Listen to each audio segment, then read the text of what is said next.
குட்டி நல்லா மேய்ஞ்சிட்டு இருந்துச்சு. திடீர்னு ஒரு துள்ளு துள்ளி கீழ விழுந்து செத்து போச்சு அப்டின்ட்டு ஆடு வளர்க்குறவங்க நெறைய பேர் இந்த பிரச்சனைய ஃபேஸ் பண்ணியிருப்பாங்க.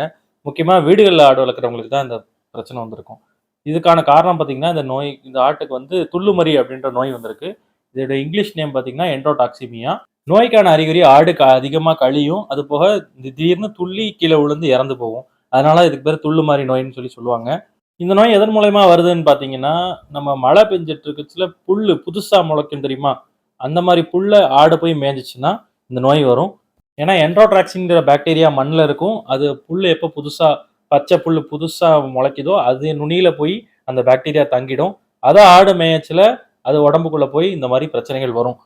இந்த நோய்க்கு இறப்பு விகிதம் ரொம்ப அதிகம். அதனால வருமுன் காப்பதே நல்லது. மழை காலத்துக்கு முன்னாடி உங்களுக்கு மெடிக்கல்ல ஈடி அப்படின்ற வேக்சின் கிடைக்கும். அத வாங்கி போட்டாலே உங்களுக்கு ஆடுகளுக்கு இந்த பிரச்சனை வராது. மழை காலத்துல புதுசா குட்டி வாங்குறதையும் தவிர்த்துக்கணும். நன்றி.